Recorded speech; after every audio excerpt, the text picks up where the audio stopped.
पहला ही शो इतना परफेक्ट बना दिया कि अब लोग सोशल मीडिया पे सवाल पूछ रहे हैं कि क्या ये शो आर्यन खान ने बनाया भी है या फिर किसी और ने बनाया है। यहाँ पर मैं बात कर रहा हूँ बैड्स ऑफ बॉलीवुड के बारे में, जो कि रिसेंटली मैंने देखा एंड आज मैं उसको रिव्यू करके आपको ये बताने वाला हूँ कि क्या आपको बैड्स ऑफ बॉलीवुड देखना चाहिए या फिर नहीं देखना चाहिए। तो भैया बैड्स ऑफ बॉलीवुड का नाम जो है सबसे पहले तो यही काफी ज्यादा मिस्टीरियस है। यहाँ पर बैड्स लिखा गया है लेकिन ये बैड्स के बीच में 2-3 डॉट्स लगाए गए हैं विच क्लियरली शोज कि ये कोई और वर्ड है, ऐसा वर्ड जो कि सेंसर्ड है, जिसको लिखा नहीं जा सकता। अब ये क्या वर्ड है क्या नहीं, लोग इसको सोचते रहेंगे। इनफैक्ट पूरे शो में इसको बताने का काम भी नहीं किया गया है। शो के एंड में जाकर इसको रिवील किया जाता है कि एक्चुअली में ये डॉट डॉट डॉट जो है वो क्या है। अब वैसे आपके हिसाब से बैड्स वाला वर्ड क्या है, नीचे कमेंट सेक्शन में कमेंट करके जरूर बताना। जिसका आंसर सही होगा उसको हार्ट जरूर करेंगे हम लोग। जब भी कोई शो कोई मूवी आने वाली होती है तो उसके एक्टर्स के बारे में यहाँ पर सबसे ज्यादा बात होती है, या फिर उसकी स्टोरी के बारे में बात होती है, उसके ट्रेलर के बारे में बात होती है। लेकिन इस शो के बारे में शुरुआत से एक ही बात हो रही थी, इसके डायरेक्टर के बारे में, क्योंकि डायरेक्टर शाहरुख खान के बेटे आर्यन खान है एंड आर्यन खान के साथ काफी सारी कंट्रोवर्सीज तो जुड़ी हैं, लेकिन शाहरुख खान की लेगेसी भी जुड़ी हुई है। इसलिए बैड्स ऑफ बॉलीवुड के बारे में जब भी बात हो रही थी इसके लॉन्च के बाद से, तब बात हो रही थी इसके डायरेक्शन के बारे में कि भैया इसकी डायरेक्शन ऐसे करी गई है, वैसे करी गई है एंड शाहरुख खान के बेटे ने इतना दिमाग इसमें लगाया है, इतनी मेहनत उसने लगाई है, इस तरीके की बातें करी जा रही थी। इनफैक्ट बकायदा एक प्रेस कॉन्फ्रेंस भी करी थी यहाँ पर शाहरुख खान ने, जहां पर उन्होंने अपने बेटे को एक तरीके से सबके सामने लॉन्च करने का काम किया था। वो प्रेस कॉन्फ्रेंस भी काफी ज्यादा डिसेंट लोगों को यहाँ पर लगी थी। लेकिन इस शो के बारे में अगर मैं यहाँ पर बात करूं तो ये शो यहाँ पर डिसेंट बिल्कुल भी नहीं है। इनफैक्ट ये शो डिसेंट के आसपास भी नहीं है, ये शो डिसेंट से काफी ज्यादा अच्छा है। अगर इसकी कहानी के बारे में थोड़ा सा आपको यहाँ पर बताऊं, और स्पॉयलर्स आज बिल्कुल भी नहीं देने वाला, तो इसका मेन कैरेक्टर है आसमान सिंह, जो कि एक्टर बनने के लिए बॉलीवुड आया है, दिल्ली से आया है बॉम्बे। एंड ये थोड़ी थोड़ी आपको शाहरुख खान जैसी भी कहानी यहाँ पर लगेगी, क्योंकि ये बंदा दिल्ली से आया है बॉम्बे एंड बहुत ही बढ़िया वहां पर काम कर रहा है। पहली बार में पहली मूवी करने के बाद इसको बेस्ट एक्टर का अवार्ड भी मिल जाता है। अब ये जो पूरी कहानी है, आसमान सिंह, उसके पापा, उसकी मम्मी, उसके चाचा, उसका बेस्ट फ्रेंड, उनके इर्द गिर्द ही घूमती रहती है। इनफैक्ट आसमान सिंह की मैनेजर और उनकी गर्लफ्रेंड, बस उनके अराउंड ही सब चीजें यहाँ पर दिखाई गई हैं। बाकी सब जो कैरेक्टर्स है वो है इस फिल्म के अंदर, लेकिन मेन कैरेक्टर आसमान सिंह ही है। आसमान सिंह का कैरेक्टर यहाँ पर किया है लक्ष्य लालवानी ने एंड लक्ष्य को हमने पहले भी देखा था किल मूवी में। किल मूवी मुझे इतनी ज्यादा बढ़िया लगी थी कि मैंने इसका रिव्यू भी यहाँ पर बनाने का काम किया था एंड बहुत ही ट्रिमेंडस जॉब करी थी लक्ष्य ने वहां पर भी। एंड यहाँ पर भी उसी तरीके से आउटस्टैंडिंग एक्टिंग करी है। इस शो में एक्शन भी दिखाया गया है, इस शो में ड्रामा दिखाया गया है, रोमांस भी दिखाया गया एंड सारे एक्सप्रेशंस बहुत अच्छे तरीके से लक्ष्य ने निकाल के रखे हमारे सामने। किल मूवी में भी लक्ष्य को देखकर मुझे लगा था, और इस बार फिर से देखकर मुझे लक्ष्य को ये बात लगी कि यार ये बंदा आगे जाने वाला है डेफिनेटली बहुत ज्यादा। एंड लक्ष्य के अंदर स्टार क्वालिटीज हैं, वो वर्सेटाइल हैं, अच्छे एक्टर हैं एंड मतलब बिल्कुल बढ़िया लगता है लक्ष्य को देखकर स्क्रीन के ऊपर। काफी मतलब ऐसा लगता है दिल से एक्टिंग कर रहा है बंदा। इनफैक्ट जो लक्ष्य की अपीयरेंस है ना, वो भी काफी ज्यादा नेक्स्ट डोर टाइप की है। ऐसा नहीं कि बिल्कुल फिजिक उनकी कट्स निकल कर आ रहे हैं मसल के और बिल्कुल एस्थेटिकली बॉडी यहाँ पर बना के रख दी है, फेस बिल्कुल चिजल्ड है, ऐसा बिल्कुल भी नहीं लगेगा। वो बहुत गुड लुकिंग है, लेकिन बहुत ही रिलेटेबल वे में गुड लुकिंग है। मतलब जैसे आपको कोई अपने अराउंड सोसाइटी में गुड लुकिंग बंदा दिखता है तो वो कोई एस्थेटिकली अच्छा तो होता नहीं है ना, गुड लुकिंग होता है। उसी तरीके से यहाँ पर लक्ष्य भी है। अब बहुत सारी वेब सीरीज ऐसी होती हैं जो कि धीरे धीरे पेस पकड़ती है, लेकिन बैड्स ऑफ बॉलीवुड ऐसा बिल्कुल भी नहीं है।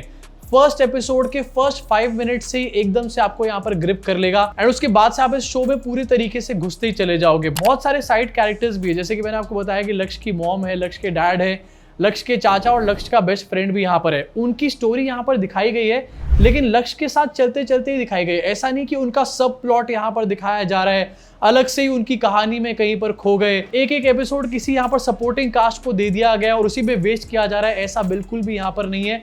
बिल्कुल अप्रोप्रिएट टाइम दिया गया इन सारे के सारे कैरेक्टर्स को, इनकी स्टोरीज को शुरुआत भी अच्छे तरीके से दी गई और क्लोजर भी बहुत अच्छे तरीके से दिया गया। इनफैक्ट इस वेब सीरीज में रजत बेदी का एक रोल है एंड रजत बेदी को दिखाया गया है कि ये एक फिल्म में कभी आया था एंड उसके बाद गायब हो गया एंड लोग अब इसको ऐसे ही देखते रहते हैं कि यार इस बंदे को कहीं देखा है, जो कि एक्चुअली में रजत बेदी के साथ हुआ है। रजत बेदी अर्ली 2000s में लोगों के सामने आए थे मूवीज में।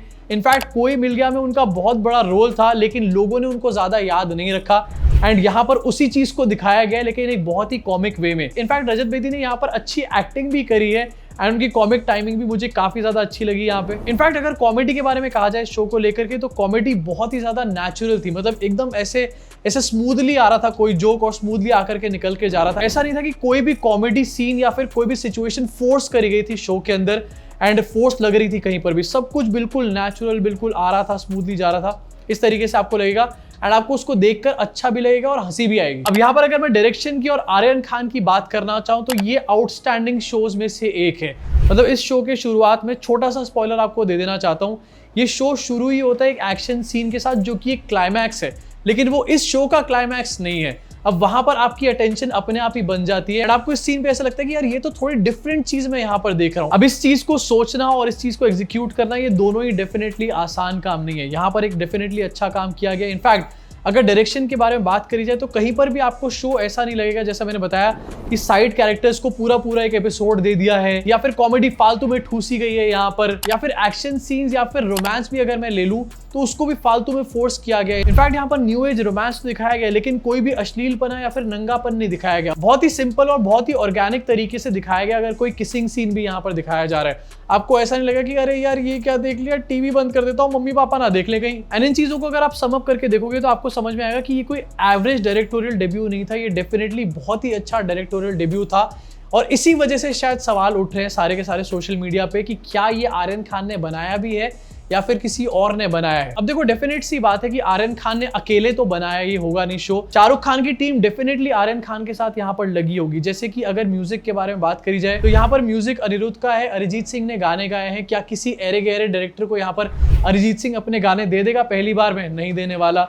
लेकिन शाहरुख खान के बेटे हैं इसलिए यहाँ पर एक प्रिविलेज उनको मिला है। लेकिन फिर भी ये सोच लेना कि प्रिविलेजेस मिले हैं इसलिए ये शो अच्छा बन गया है, तो मेरे हिसाब से ये बात बिल्कुल गलत है। कोई ना कोई क्वालिटी यहाँ पर आर्यन खान में जरूर रही होगी। अगर बेसिक आइडिया भी यहाँ पर आर्यन खान का है और बाकी टीम शाहरुख खान की जिसने इसको एग्जीक्यूट कराया, तो ये बेसिक आइडिया भी काफी ज्यादा हटके था और काफी अच्छा था। इनफैक्ट एक चीज को लेकर के और कहा जा रहा है कि बहुत सारे लोगों का कैमियो है यहाँ पे, इसलिए ये शाहरुख खान के बेटे ने यहाँ पर इतना हिट शो दे दिया। क्या किसी नए डायरेक्टर को इतने सारे कैमियो मिल जाते हैं यहाँ पर? अब इस बात पे बात करने से पहले कैमियोस किस किस के थे इसके बारे में बात कर लेना चाहता हूँ। सबसे पहले करण जौहर का यहाँ पर कैमियो था, जो कि थोड़ा सा लंबा कैमियो था और अच्छा कैमियो था। मतलब एक यहाँ पर ढंग का रोल था जो उन्होंने यहाँ पर किया। इसके अलावा इमरान हाशमी और शाहरुख खान का, जो कि ऑब्वियसली उनके फादर हैं, उनका कैमियो था जो थोड़ा सा लंबा था। इसके अलावा जितने भी कैमियोस थे वो बहुत ही छोटे थे एंड उनसे कोई भी बहुत ज्यादा फर्क नहीं पड़ रहा था स्टोरी पे। ये शो मुझे अच्छा लगा और मैं ये शो देखता रहा, लेकिन इसलिए नहीं देख रहा था कि अब कोई नया कैमियो आने वाला है।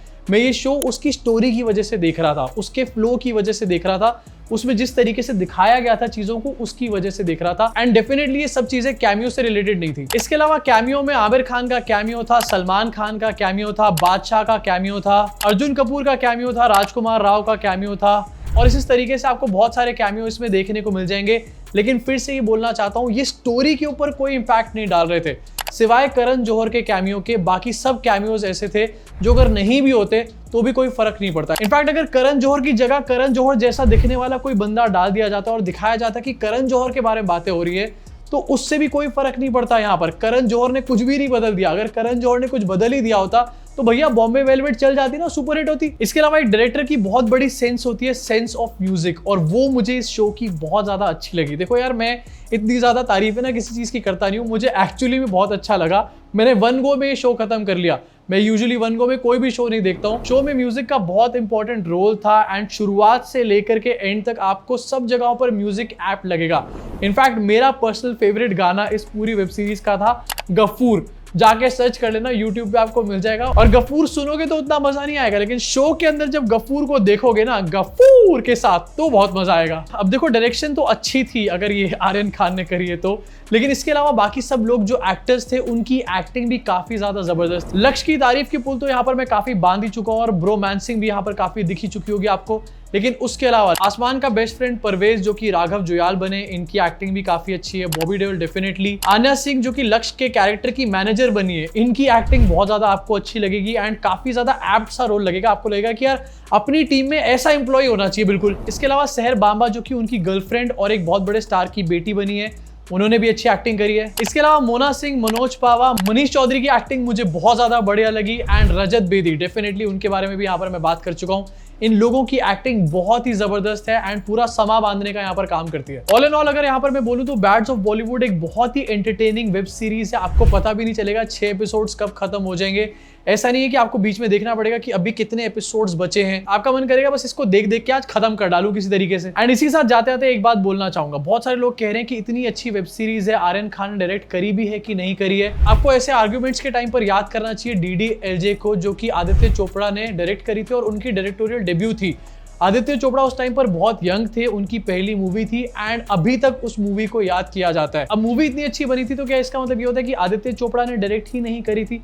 आदित्य चोपड़ा ने DDLJ डायरेक्ट करी, उसके बाद मोहब्बतें डायरेक्ट करी, काफी मूवीज उन्होंने उसके बाद डायरेक्ट करी एंड सबकी सब बहुत ही ज्यादा बढ़िया थी। सालों तक आदित्य चोपड़ा सामने नहीं आए। अल्टीमेटली एक डॉक्यूमेंट्री बनाई गई यशराज के ऊपर एंड उसमें आदित्य चोपड़ा हमारे सामने आते हैं। एंड जिस टाइम पर आदित्य चोपड़ा हमारे सामने आए, यूनानिमसली सब लोगों ने बोला कि यार ये बंदा सबसे हटके है। हो सकता है आर्यन खान के अंदर भी वो वाली क्वालिटीज हो। अब मैं ये बिल्कुल भी नहीं बोल रहा हूँ कि आर्यन खान ने किसी की भी मदद यहाँ पर नहीं ली, लेकिन डेफिनेटली मैंने जैसे पहले बोला कि अगर 50% अगर बेसिक फाउंडेशन भी आर्यन खान का था तो वो भी काफी ज्यादा आउटस्टैंडिंग था पहली बार के लिए। एंड आर्यन खान ने डायरेक्ट करी है या नहीं करी है, इसका प्रमाण हमारे को आने वाले उनके डायरेक्टोरियल्स में डेफिनेटली मिल जाएगा। यहाँ पर हो सकता है कि वो हिट हो या फ्लॉप हो उनके आने वाले डायरेक्टोरियल्स, लेकिन फिर भी उनकी झलक देखने को मिल जाएगी। अगर उनके आने वाले डायरेक्टोरियल्स के अंदर हमारे को इन चीजों की झलक दोबारा फिर से एक बार देखने को मिलेगी तो इन सवालों के ऊपर शायद हमेशा के लिए ताले लग जाएंगे एंड ये बात हमेशा के लिए प्रूव हो जाएगी। अब आप बताओ कि आपने बैड्स ऑफ बॉलीवुड देखा है? अगर आपने देखा है तो आपको कैसा लगा